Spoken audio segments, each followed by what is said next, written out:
All right, we'll go ahead and get started. Good morning, everyone. Hello, my name is Lizzie Stewart. We are pleased that you all could join us for this week's lecture in Volume 11 of our Know Neuropsychology didactic series that brings you lectures from experts in the field covering different topics each week. This series was created by trainees and early career neuropsychologists, including standing members of the Know Neuropsychology Board, as well as members of the Know Neuropsychology Committee. Before we start our lecture, one of the main goals of Know Neuropsychology is to provide free, high-quality didactic content to our audience. Every Know Neuropsychology and Know Neuroanatomy lecture is available on our YouTube channel. Be sure to check it out, subscribe, and like our lectures to get first access to new content. Additionally, Know Neuropsychology works to bring you learning and discussion questions that are provided with specific lecture content. You can access these on our website. Here are the disclaimers for the series. This training is not meant to replace formal education in neuropsychology, and the views of the speakers are their own.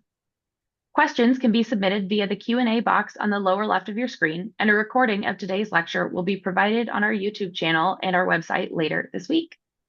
Now it is my pleasure to introduce John J. Randolph for today's lecture titled Positive Neuropsychology.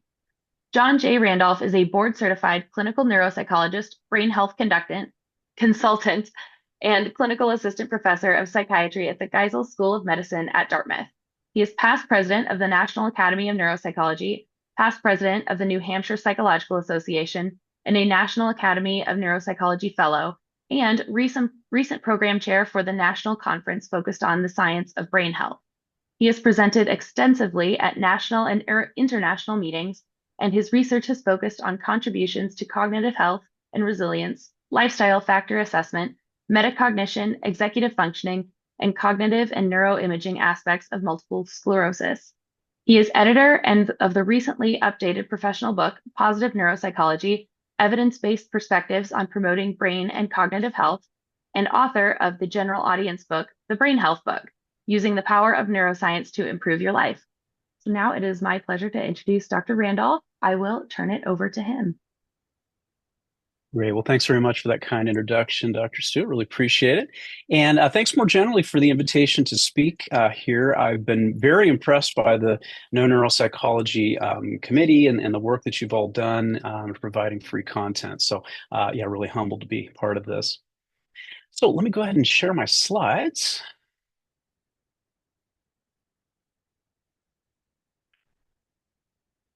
Right. And let's see, just a quick confirmation. People can see that. Okay, I hope. All right. So today we're going to be talking about positive neuropsychology, the study and promotion of brain and cognitive health. And this is basically a perspective on our work that incorporates the hundreds and hundreds of lifestyle factor science studies that have been published over the last 10 to 20 years. This is an area that we don't necessarily get a lot of exposure to in our training, but it's critically important information that we can use to help our patients who are interested in a wide variety of strategies to potentially promote brain and cognitive health. So looking forward to taking a deep dive into this area with you today. Briefly, I do receive book royalties from a few publishers, so just so you know that. So we're going to start with somebody that we all are probably pretty familiar with at this time, at this point. This is Phineas Gage, of course. And Phineas Gage was this railroad foreman in the 1800s in Cavendish, Vermont. Believe it or not, little fun fact, he grew up in Lebanon, New Hampshire, which is where I'm speaking to you from today. So kind of a local guy for folks around here. Phineas Gage had this, of course, horrific accident where one day when he was laying down railroad ties and using this tamping iron that he's holding in his hands to basically get some gunpowder into granite to make some explosions to ease the process of creating these ties, there was an unexpected explosion and this tamping iron was propelled into the air, went through his cheekbone and out the top of his head. His symptoms primarily were these dramatic personality changes after the fact. So we've learned a lot about brain function and dysfunction through these case studies and certainly group studies of individuals with a wide variety of different neuropsychiatric conditions. But more recently, we have started to look at folks who are healthy and have basically not had these types of problems or conditions throughout the lifespan to understand a bit more about how we can promote brain and cognitive health. And so, along those lines, I'd like to introduce you to someone that you may or may not have heard of before. And this is Sister Nicolette Welter. And Sister Nicolette Welter, here on her 100th birthday, was a participant in the now well-known nun study that basically studied hundreds and hundreds of nuns over the course of time to understand factors that were associated with lifespan, with health span, and also what we can call brain health span. Now, what we do know from these kinds of studies is that we can kind of reverse engineer some of the factors that are associated with, again, lifespan, but also promoting brain health.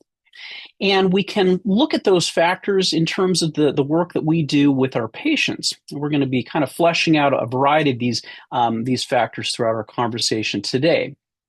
Now, the bad news is that we can do everything right in terms of our lifestyle activities and still develop cognitive impairment, including dementia down the road. So that is a possibility. The good news, however, is that we can stack the odds in our favor to increase the likelihood of positive brain health outcomes, certainly for our patients and potentially for ourselves as well. Now, in this context, I wanted to start with a brief shout out to positive psychology, an area that is hopefully familiar to everyone here. We can define positive psychology as the study and promotion of the good things in life: positive emotion, character strengths, hope, resilience, optimism. And this area really took off in 1998 when Dr. Marty Seligman gave his APA presidential address. And at the time, the focus on sort of negative aspects of behavior was really where psychology was at. And he had some kind of street cred in this sense because he was known for doing a lot of research on depression. Well, he basically planted his flag in the sand and said, we really need to start focusing on things like flourishing and resilience and those more positive character attributes. And so with this sort of broad proclamation, the field really did start to change. And over the ensuing 25 plus years, we've seen incredible growth in positive psychology. We see this in a number of different ways. There are various journals devoted to positive psychology. We see popular press books that cover this topic, broadly speaking. Even in the military and in business settings, positive psychology has really played a fairly prominent role. Now, the question that I had years ago, and perhaps I can pose to all of you today, is has positive psychology influenced neuropsychology? And if that's the case, how might we be able to assess that? How could we measure, quantify that? Well, I had an idea that if we took a look at some neuropsychological journals over the course of time, that we might be able to answer that question, whether, let's say, there's been more of a focus on promoting brain and cognitive health, at least in the literature. So over the course of about a 10-year period, I conducted reviews of 3 prominent neuropsych journals. This included JINS, a Journal of the International Neuropsychological Society, Neuropsychology, and Archives of Clinical Neuropsychology. And over this 10-year period, I looked at 3 specific time points, and I examined the primary study aims of these papers based on their titles and their abstracts. I didn't read every paper. I definitely did not do that. I would still be doing that today if I had. And I also excluded case studies and reviews. So here's what I saw in the study that I conducted. First off, looking at JINS. The vast majority of papers that were in JINS across this 10-year period, this is from 1999 to 2009, were focused on what I call deficit documentation. In other words, here's a given neuropsychiatric condition, here are the cognitive challenges or sequelae associated with that condition. Important work, but again, this is the majority of the research that I saw in JINS. Neuropsychology, which I won't show you here, was very similar to what I saw in JINS. Of course, some papers in other areas too, but most were in that deficit documentation category. And then I looked at Archives of Clinical Neuropsychology, a somewhat different pattern. There were some papers looking at deficit documentation, others focused on new measure validation, performance validity testing, malingering issues, stats and methodology, normative cognitive functioning. But by and large, across this 10-year period, there was really a negligible amount of studies that focused on lifestyle factors, lifestyle activities associated with promoting brain and cognitive health. So that's what I saw up to that point in 2009. But a few years ago, I decided, it's been a while. Why don't I take another look and see what the literature shows at this point? And here's what I saw more recently. In GINS, when I looked at the publications in 2014 and 2019, I saw a significant uptick in these types of papers. In 2014, about 10% of papers published in GINS were focused on promoting brain and cognitive health. For example, looking at the role of exercise on cognition, looking at the impact of social functioning on brain health, and others like that. In 2019, this had gone up to about 17%. So again, continue to move in this direction where we're really seeing more of these papers. Neuropsychology, by the way, was very similar to what I saw in GINS. And then in Archives of Clinical Neuropsychology, the same general pattern, not quite as many papers as what I saw in GINS and neuropsychology, but nevertheless, the same direction, more papers in this area. So that was encouraging, especially given what we saw in those earlier reviews. So this brings us to our topic today of positive neuropsychology. And we can think of positive neuropsychology as an overarching orientation focused on the study and promotion of brain and cognitive health. Now, when we think about neuropsychology and what we do as neuropsychologists, sometimes we get dichotomized into people that are evaluators or people that do rehab or treatment, certainly some overlap across both of those. But positive neuropsychology I see as a much broader way of thinking about promoting brain and cognitive health. So there are 7 different positive neuropsychology domains. There are 4 primary domains: cognitive strategy use, the role of activity engagement on cognition, specifically physical, social, and intellectual activity, prevention efforts to maintain optimal cognition. These come in a variety of forms. We'll talk about these a little later. And education about brain function and brain health. I call these the primary domains because they're most relevant for essentially all neuropsychologists to consider. There are 3 secondary domains. One would be understanding positive cognitive outcomes. For example, we don't know much about people with neuropsychiatric conditions that do not develop cognitive impairment. And I'm going to talk with you a little bit later about some research that my colleagues and I at Dartmouth have done looking at folks with multiple sclerosis without cognitive impairment. We can also think about understanding and examining normal and above normal cognition. Some of you have potentially heard of the so-called superagers, this group of older adults who are 80 plus, but who have cognition and neuroanatomy that resembles people in their 50s. This is a really incredible group of older adults. We'll talk a bit about them a bit later too. One other domain is promoting cognitive health in non-traditional settings. And we'll talk briefly about business settings and some potential for even neuropsychologists to get involved in those types of environments. Now, for those 4 primary domains, I like to use a model called the CAPE model, CAPE being an acronym standing for these 4 key aspects of brain health promotion. One would be cognitive strategies. A would be activity engagement. The P refers to prevention of cognitive problems, and the E is education about the brain. So let's go ahead and unpack this model for a bit. So we'll start with the C, cognitive strategies. These come in 2 broad categories. One would be external cognitive strategies, ones that are based on the environment or some sort of a physical aid. We can think of using a calendar or using a pill box, auto pay for bills, having sticky notes all over your monitor, all over the wall or your desk. These would be external cognitive strategies. Internal cognitive strategies are ones that are self-generated in the moment. For example, putting new information in some sort of context or structure, like a story, a rhyme, an acronym like CAPE, attaching personal associations or visual imagery to new material. So those would be internal cognitive strategies. And we can also think of sort of high-tech strategies in a way as a type of external strategy in the form of smart apartments. I have a colleague at Washington State University, Dr. Maureen Schmitter-Edgecombe, who's done some really innovative work in this regard. They will have folks with some form of cognitive impairment live in these so-called smart apartments that are able to be, where people are able to be monitored in terms of their functional activities.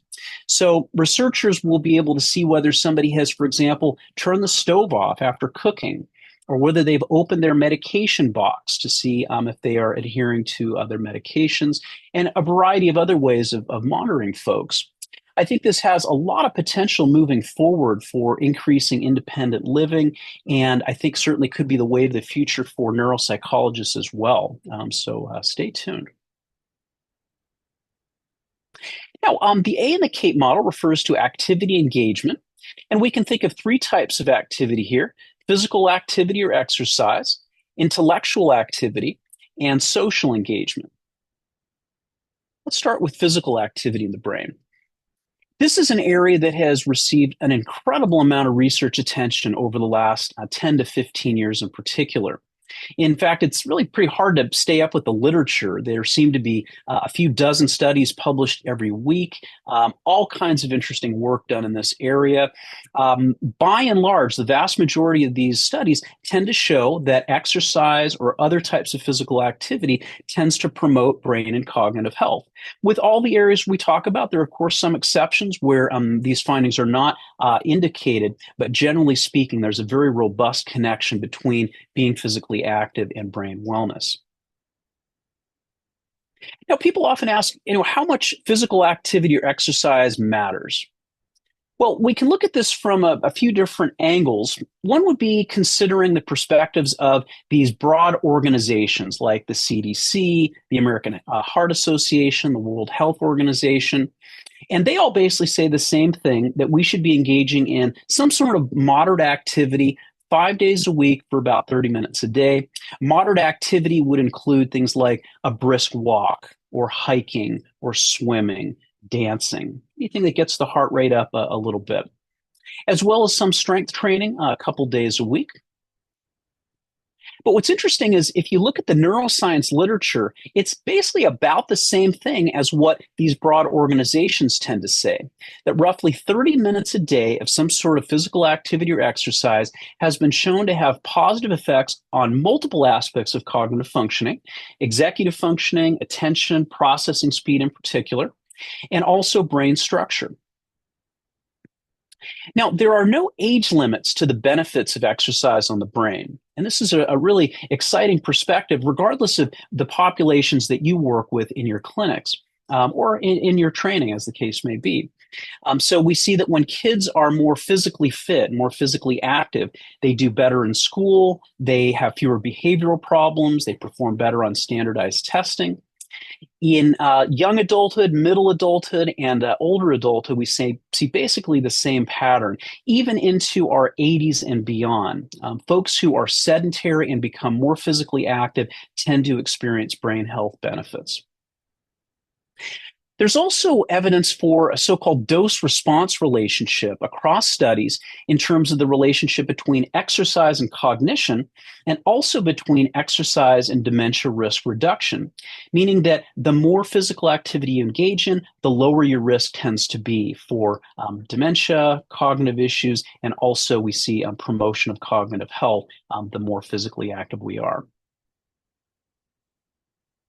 Now, there are a lot of different benefits from exercise. We've talked about a few of these. Neurogenesis and the hippocampus in particular has been one of the real exciting aspects of this research over the course of time. We see synaptic plasticity, angiogenesis, inflammation going down. We know that inflammation is a real risk factor for all kinds of different health-related problems, but those would certainly include neurodegenerative disease.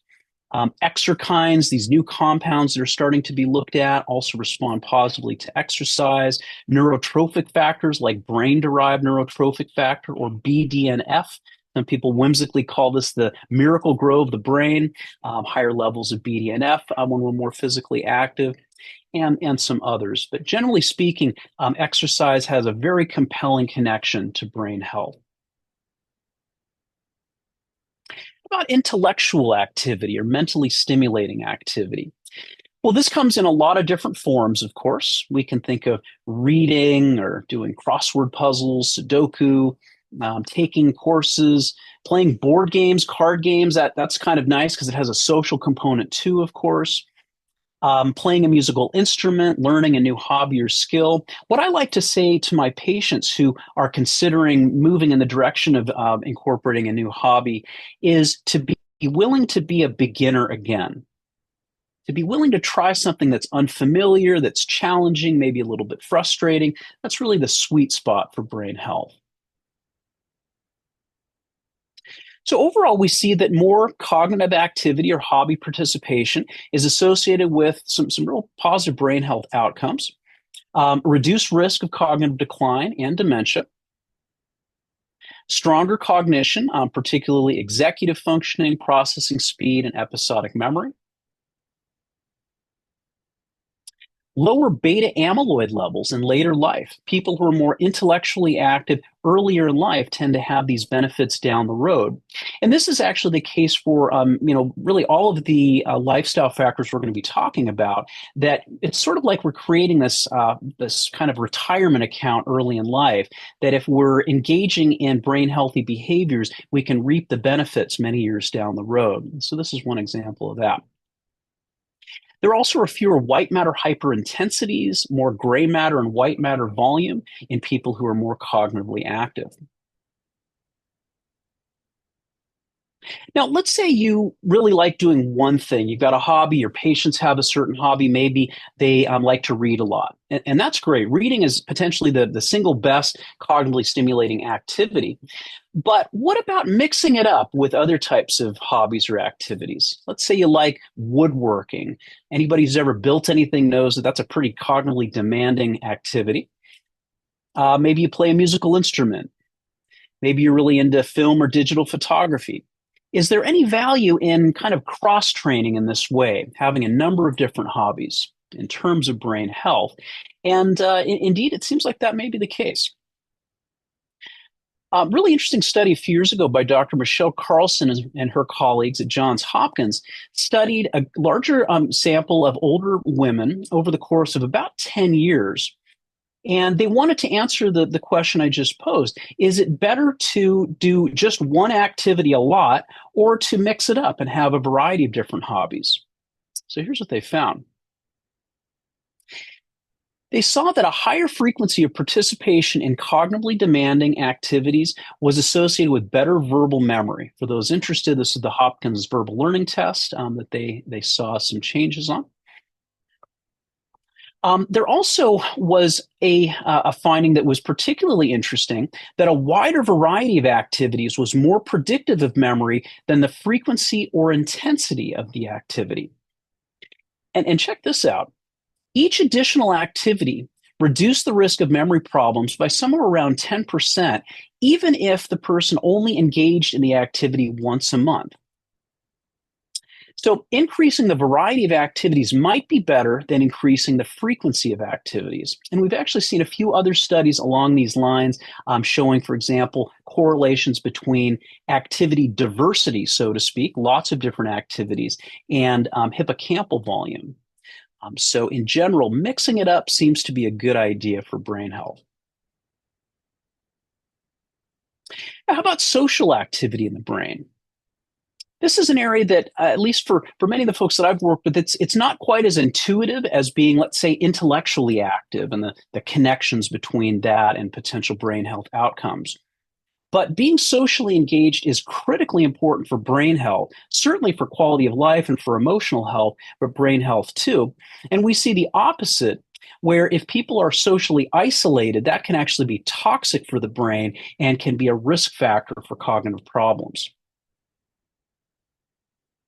Now, when we sort of carve out social activity as something that we want to consider, there are three key aspects of social activity that really seem to matter, again, in terms of brain and cognitive health.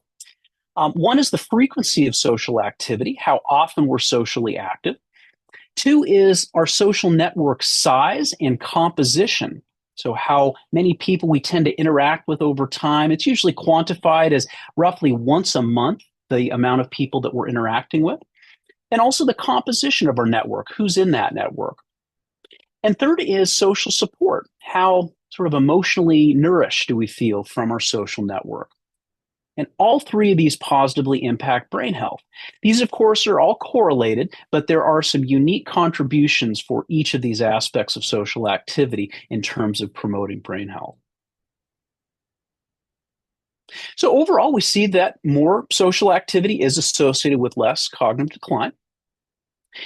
Social activity also promotes cognition above and beyond other activities.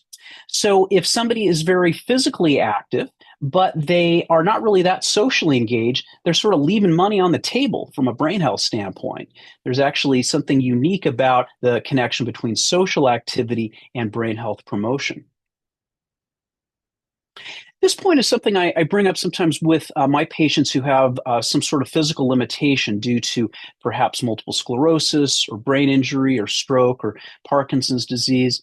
That if somebody is not able to be as physically active as they formerly were, they might be able to make up for the brain health benefits from, say, physical activity by being a little bit more socially active. And also, fairly new finding here, cognitive benefits tend to be stronger when people have more friends than family members in their social network. Now, it's great to have a lot of family members in your network if that's the case, but what the researchers have tended to suggest here is that if we have more friends in our social network, that might get us out of the house a little bit more, maybe to go on a coffee date, see a play, just kind of get out and about. Now, how about social networks in the brain? I wanted to talk briefly about a really interesting study from a few years ago that basically tried to address this question. Does social network size impact the brain? So Dr. David Bennett and his colleagues at Rush University looked at cognition, actually using a fairly broad-based neuropsych battery, social networks, which they defined as the amount of people that participants interacted with over the course of a month. So like I mentioned before, this is usually how those are quantified. And brain pathology on autopsy in a group of older adults. And so here's what they found. The social network size moderated the relationship between brain pathology, especially neurofibrillary tangles, and cognition. Actually, multiple aspects of cognition, including episodic memory, working memory, and semantic memory. In other words, the larger someone's social network was, the less impact brain pathology had on cognition. Isn't that incredible? I'm going to show you some images here from the study. And just to orient you, the solid lines, the red solid line, high social networks, blue line, low social networks, the dotted line or lines are error bars. And basically, they found that when people are more have a richer social network, they are much more resistant to the negative effects of brain pathology, either in terms of global brain pathology or specifically neurofibrillary tangles. I love research like this that helps clarify some of these day-to-day ideas that people can really appreciate, regardless of their background, their training, and so on. But there are these very clear neurophysiological correlates to these social variables. So really fascinating. Now, continuing on with our CAPE model here, the P stands for prevention strategies for optimal brain health. And these come in a lot of different categories. This could be nutrition, We're going to talk in a few minutes about Mediterranean style diets and their brain health related benefits. Reducing cardiovascular risk factors. So, folks who, let's say, have hypertension, diabetes, obesity, high cholesterol, these are all risk factors for cognitive problems. And the better those issues are managed, the more likely their brain health will be in a better place. Sleep. Sleep is such a critical factor for brain health. And this is something that, as neuropsychologists, we need to be very attuned to, given the importance of maintaining proper sleep for optimal cognition. We can think of some other so-called secondary factors like stress management, dealing with mood-related challenges, fatigue, pain management. All of these can affect both objective cognition as well as subjective cognition. So the better we can manage these issues, the better brain health tends to be. Managing concussions. Fortunately, there's been a lot of great work in terms of legislation to mandate better concussion management across the lifespan, but also across different levels of sports in this country and elsewhere. So some real positive prevention strategies there. We can even look at attitudinal factors like attitudes about aging, sense of purpose in life. Why would neuropsychologists want to think of sense of purpose in life? I'm going to tell you in a moment. I hope I can convince you to think a little bit more about that in a couple minutes. But first, I wanted to just briefly talk about nutrition. So in this image, we see some components of a Mediterranean-style diet, a nice piece of salmon, some fruits and vegetables, olive oil, nuts. These and a few other components really comprise the Mediterranean-style diet. And this is really considered to be, one of the best, if not the best, brain healthy diet there is from what we see in the science. Also, we tend to scale back on things like red meat and dairy products, saturated fat. And with this broad diet, this combines omega-3 polyunsaturated fatty acids, vitamin D, antioxidants. And overall, there is a dose response relationship between how much people lean into a Mediterranean style diet, how much they adhere to it, and brain health outcomes, including just cognition on a general level, as well as reducing dementia risk. Now, there are a few variations of the Mediterranean diet. There's what's called the DASH diet, which is the dietary approaches to stop hypertension, tends to be a little bit lower in sodium. And the MIND diet, the Mediterranean Dash Intervention for Neurodegenerative Delay. This is why we have acronyms. That's a mouthful. But the MIND diet basically emphasizes berries and green leafy vegetable intake. But overall, very similar to a broader Mediterranean style diet.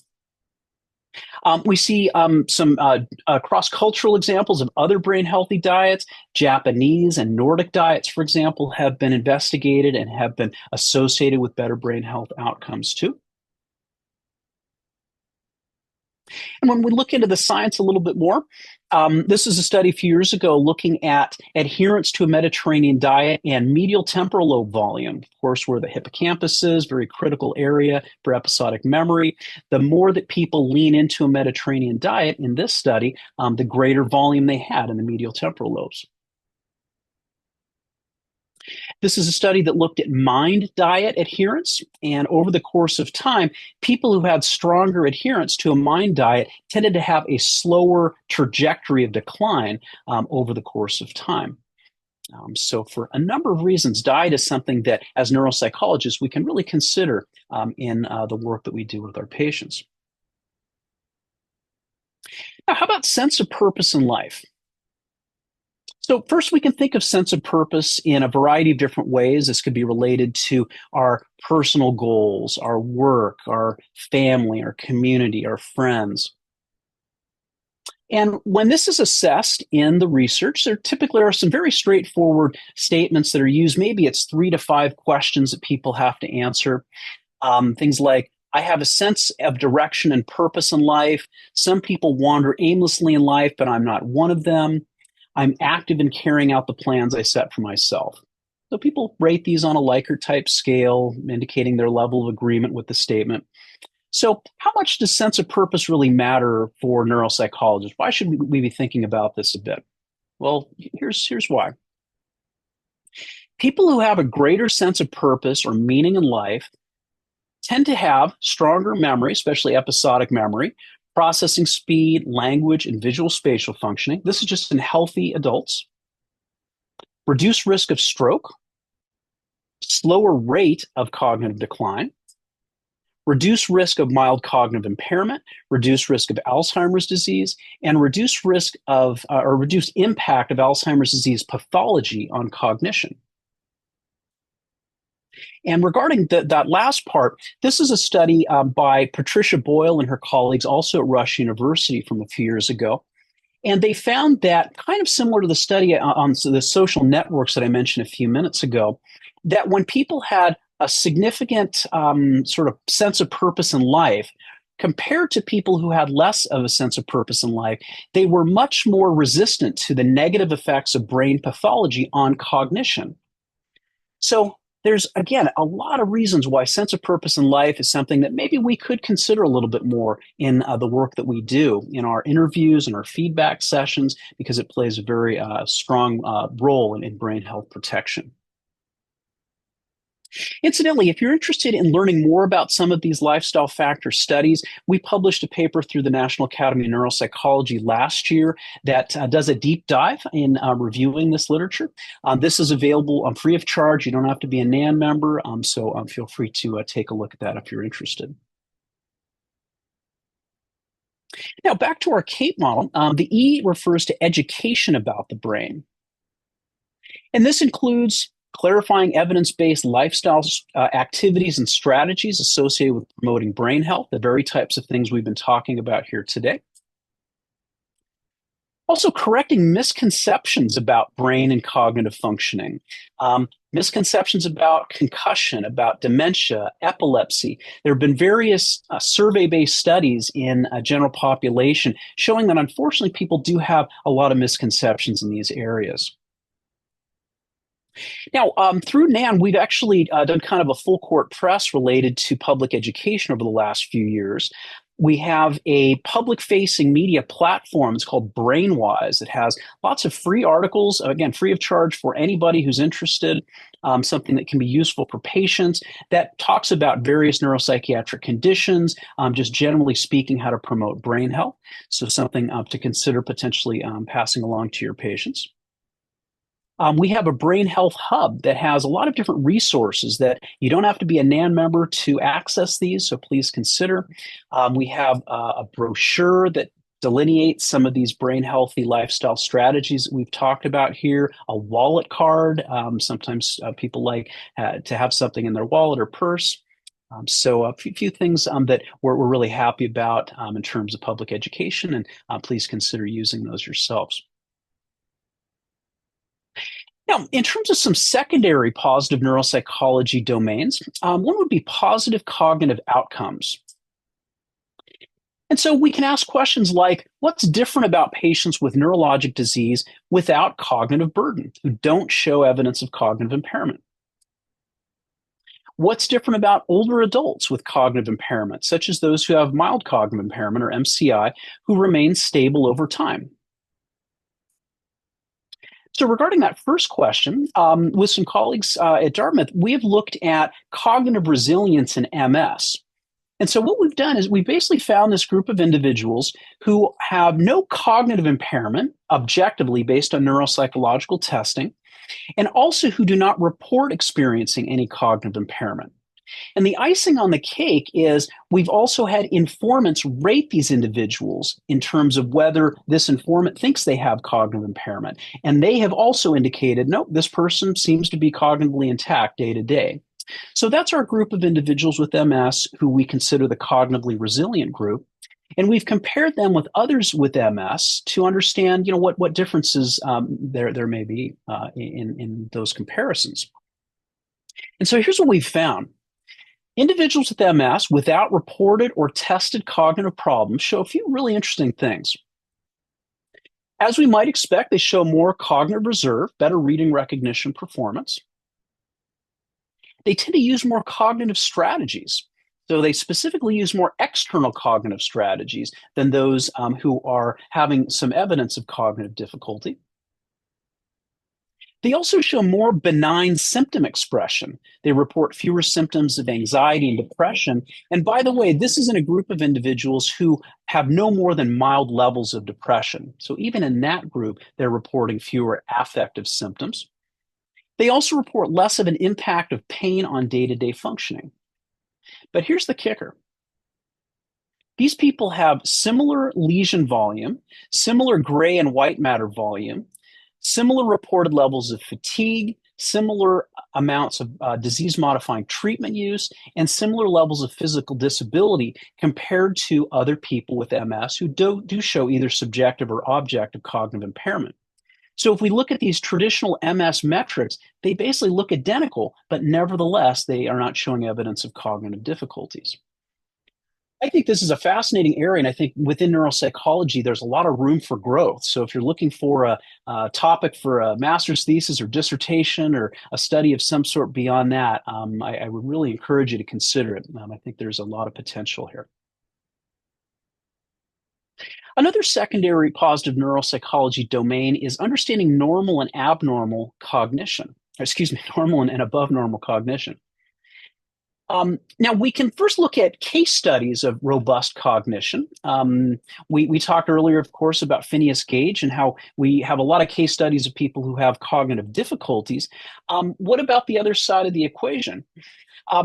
One example is this guy named Chow Liu, who is a memory champion. He was able to memorize over 67,000 digits of pi. 67,000 digits, just crazy. But it was interesting. A few years after this remarkable feat, he was asked to recall as many as he could, and he was only able to recall about 40 digits. So that's still more impressive than most of us. I certainly can't imagine memorizing 40 digits of pi, but nevertheless, it was exemplifying that he was really using these sort of strategies of association, these working memory strategies, rather than committing that information to long-term memory, and didn't necessarily have astounding episodic memory above and beyond other people. So maybe there's some lessons there. We can also look at group studies of robust cognition.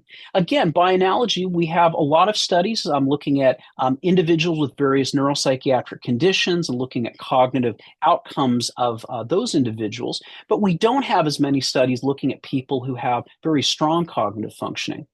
The superagers would be a great example of the latter. Now, who are the superagers? These are older adults who are age 80 plus with really strong memory performance for their age and comparable memory performance to people who are at times 30 years younger than they are. So, really remarkable episodic memory. They also tend to have these unique personality characteristics. They report being much more extroverted than their age peers and having much greater openness to experience. So, these kind of classic big five personality traits are very strong in these individuals. They also have a higher density of this very unique type of neuron called a von Economo neuron in the anterior cingulate cortex. Now, what's interesting about these neurons? Well, these so-called Venn neurons are only found in social creatures. So obviously us, great apes like gorillas, bonobos, elephants, humpback whales, some dolphins. And so maybe there is something about that social piece, both as we see just generally day to day and also neurophysiologically, that keeps these people in a very good place as far as brain health goes. There's some structural features of superagers as well that are very interesting. They tend to have a thicker anterior cingulate cortex, particularly the rostral anterior cingulate cortex, that space in yellow there, compared to their age peers, so people that are their same age, but also compared to middle-aged controls. So, like their cognition, which is at least as good as people 30 years younger than they have some neuroanatomical features that are also comparable to people many years younger than they are, too. They also tend to have a greater frontal lobe fractional anisotropy, basically white matter integrity, relative to their age peers. So, these really, really interesting qualities to the superagers. Now, one last domain of positive neuropsychology I wanted to mention is promoting cognition in non-clinical settings. Now, we don't think very often, perhaps, about working in business or corporate settings, but I think there is real value in potentially moving in that direction. I actually did some retraining in executive coaching many years ago. And this isn't necessarily executive function coaching, it's coaching executives who maybe have a great technical skill set, but need a little bit of sort of smoothing out in terms of managerial skills, communication skills.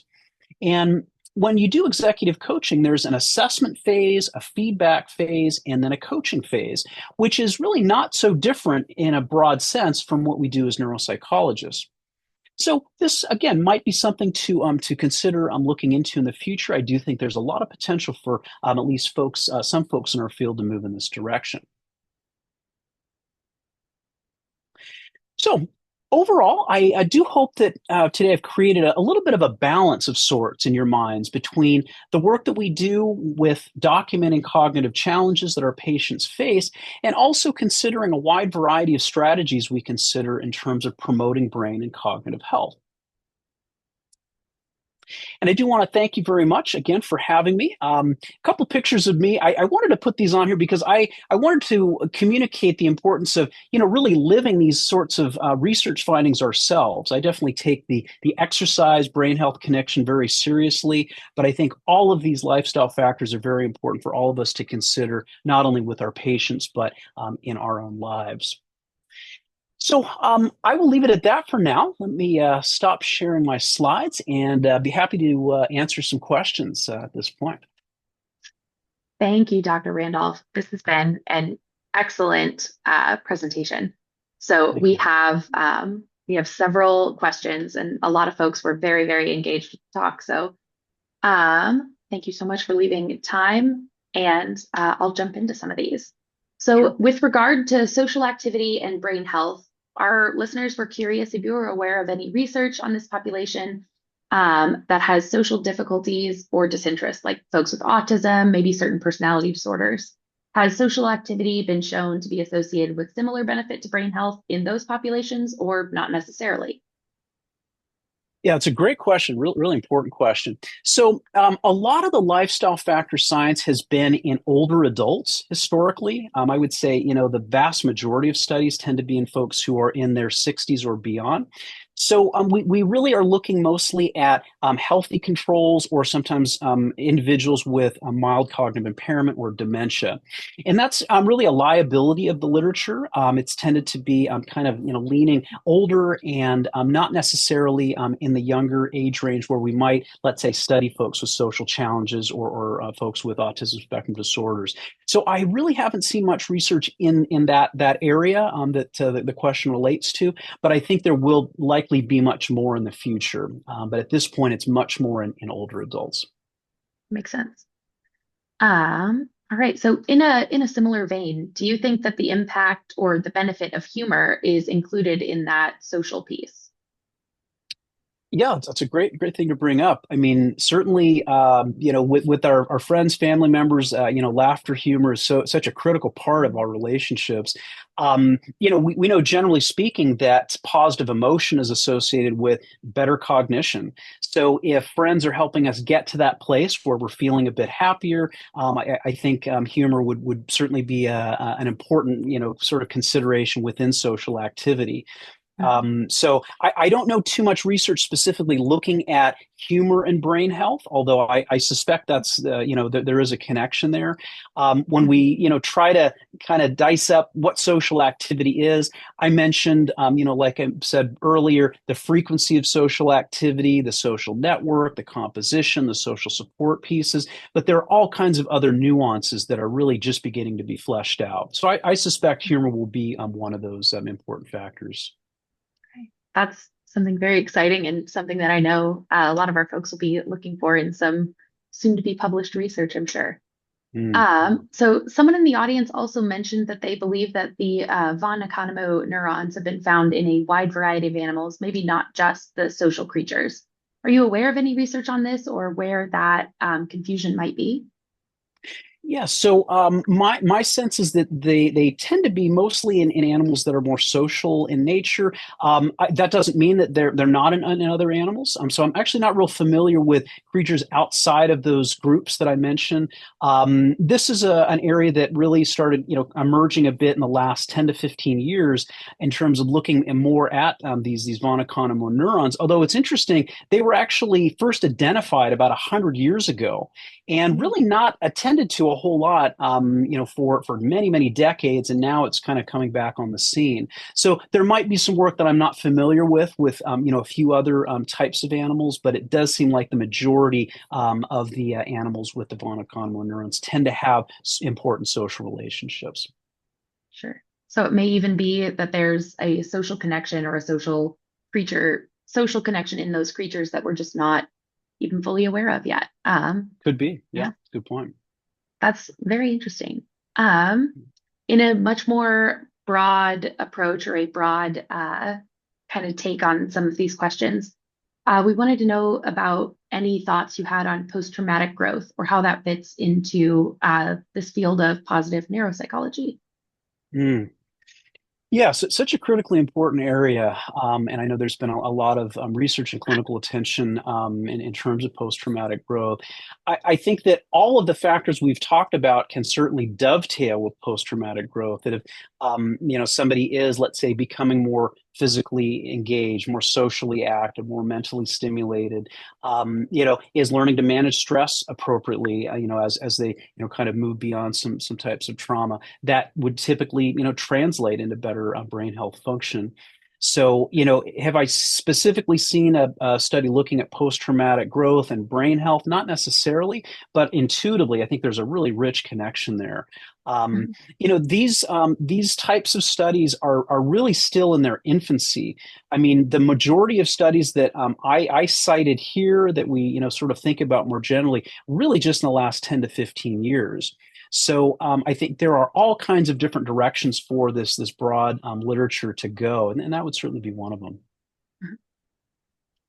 I think that's going to be a very interesting piece. I know that post-traumatic growth has been growing quite a bit in the literature lately, and even in clinical practice.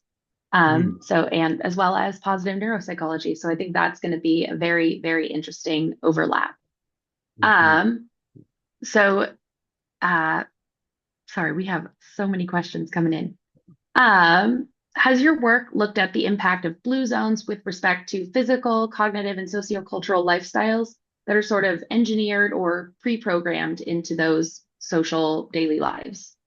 Mm. Yes, so it sounds like some folks in the audience have seen the Blue Zone series, perhaps on Netflix. I know there is, I think, a couple books on the Blue Zones, and just for background, these are some of the places on the planet where people live the longest. They're associated with very significant longevity. I know there are some Blue Zones in Costa Rica, in Greece, in Japan, Loma Linda, California, where there's a disproportionate amount of centenarians, people 100 plus, compared to other areas. So, I think it's important to really look at the factors that tend to be associated with longevity, with, again, health span as well as brain health span. Coming back to our friend Sister Nicolette from early on, those are the people to really try to understand more and to do that sort of reverse engineering, understanding how people have lived their lives so that we can learn lessons for our patients, for ourselves, and so on. So I think that will continue to be a really important area of inquiry and really understanding more about those people. There are going to be more and more folks in that 100 plus category moving forward. So I think we've got a lot of lessons to learn. Mhm. Um, so in a possibly similar group, we received a question about the cognitive health of monks, whether you've read any research on it or even if you could just speculate on it. We know that monastic life typically involves specific practices like prolonged meditation, mindfulness, focus on pro-social behavior. Could you speak to a bit about how these lifestyle factors might impact brain health? Sure. So some of the earlier studies looking at stress management and meditation were done with these monks that were, very intense, very long-standing meditators, and there were some very clear brain-related correlates of meditation. I believe primarily in the anterior cingulate cortex and some other regions too. So there seems to be, a real connection between engaging in, let's say, something like meditation on a very regular basis and brain health. Looking at those monks, there have been studies that have now gone beyond monks, but also just, general folks in the population who meditate frequently. So when we talked about those prevention factors as part of the CAPE model, I briefly mentioned, stress management, mood management, meditation would certainly fall into that category in a big. So it's just one other, piece that we can kind of consider patients. Maybe it's during a feedback session, reviewing stress management that people might engage in, people might have in their back pocket, and considering, what other options there might be, knowing that there is some science that definitely does support that. That makes a lot of sense. I know that I also look at that research of the centenarians and blue zones. What are other folks doing that's helpful and that's helping them live longer and better? One of our other participants had mentioned that one of the most frequent critiques of this research is the issue of correlation versus causation. So what do you think are the strongest causal factors in the research? Yeah, yeah, no, it's a very important point, and there are some studies that can be done in an experimental format, and others that are really harder to do. So you can't ethically deprive people of social activity for 6 months and see how their brain health changes. But with, let's say, exercise, we can take a group of people who are just sedentary at baseline and have them go through an exercise trial for 6 to 12 months or whatever the interval might be, and compare those to a waitlist control group. So that's where we get a little bit more of the causation. So in terms of, let's say, the exercise studies, it just really seems to be about consistent exercise somewhere around 30 minutes or so per day that is associated with better brain health outcomes. It does tend to take a little while for those outcomes to be realized. We usually see somewhere in the 3 to 6 month zone with physical activity improving that we see some better brain health changes. But again, some other areas it's a little trickier to do that. There was one study that looked at things like photography and quilting and training people in these kinds of hobbies who hadn't previously done them, and they showed better performance on some neuropsych tests after that trial a few months down the road. So yes, there are a lot of correlational studies, but there are some that are more experimental that have really clarified the importance of these factors. Mhm. Thank you. And thinking a little bit more about how you mentioned it takes a while for some of these gains to be realized. I was thinking back to your example of, or your metaphor of these strategies, the CAPE strategies, as a sort of retirement account Mm. for your cognitive health. So I extended the metaphor a little bit. So could later life interventions act as some kind of catch-up contribution to build emotional well-being? So I'm thinking of, like, in a retirement plan, you can only contribute so much per year. Later on, after I think it's age 50 or 60, you can contribute a little bit extra to try to catch up. Sure, those gains might not be real or might not mature as much. But I was wondering if the metaphor would extend in that way. Mm, mm. Yeah, a great thing to bring up. And I like to think about this in terms of cognitive reserve that's either passive or active.